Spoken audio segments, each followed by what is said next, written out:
because I was watching your reaction as Joe was reporting.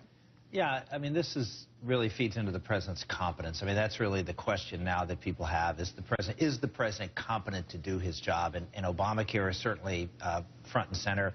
What's going on in the Middle East is another area. I mean, there's a whole group of issues now that people are questioning. And you talk to anybody. I talked to some people in the insurance industry this morning, and they told me that most of the front end may be looking good. People may be able to get on and get responses, but the information coming out the back end to the insurance companies is still garbage. It's undecipherable, and it's requiring them to, on a case-by-case basis, actually have someone go, because there's misinformation, there's triplicates, there's husbands labeled as wives, there's all sorts of problems with the data coming to the insurance companies. So you think you may have signed up, but you may not, because the insurance company may not have the data available to actually put you in the system. And Governor, to pick up on the broader point from Senator Santorum, and that is that there has been this unease that started, probably earlier than the launch of the website, but nonetheless has continued. I want to show you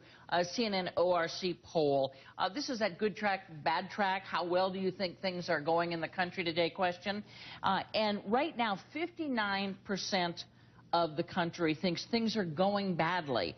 Now, that is up from September. It is 9 points above April. So there has been this steady deterioration for how people feel about the direction the country is going. People no longer see President Obama. I think only 40% of people see President Obama as able to kind of run the government.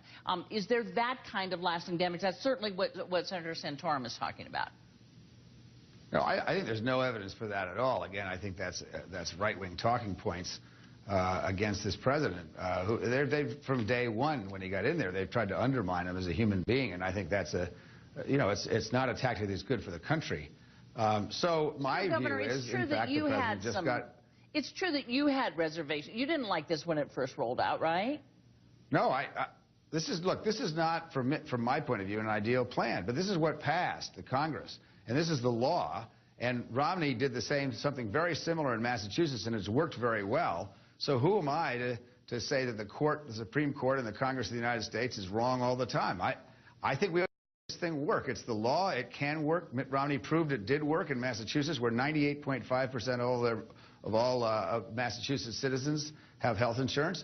I fail to see that has anything to do with the president's competence, other than the procurement process, which has been screwed up for many years, long before this president ever got in office.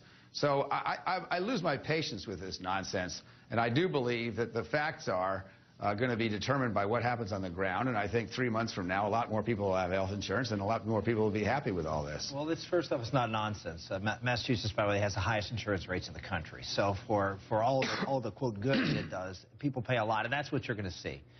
When this website eventually gets fixed, the problems really begin for this administration. Remember, this bill passed not because they put together this great plan. They put together in the Senate a bill that could get 60 votes and that could be moved to the House, and they could fix it in conference. Well, guess what? They never got a chance to fix it. This is a disastrous bill, number one.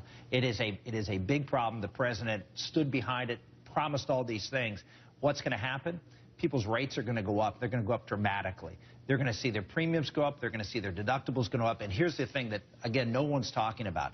The networks, in other words, the doctors and hospitals that are in these exchange products, are dramatically smaller. In other words, yeah, you'll be able to get your preventative care from your doctor, but if you want to go to the children's hospital, sorry, you can't get that kind of specialized care from specialized doctors. Why? Because the this bill set prices at such levels that doctors and hospitals, particularly the ones that are in high demand, do not participate in these programs. So you're going to see the end result be higher cost, less care, and then as a result, because they're narrow networks, longer waits and longer lines.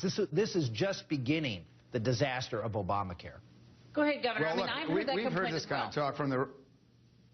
We've heard this kind of talk for 3 years while these Republicans were trying to undermine this program.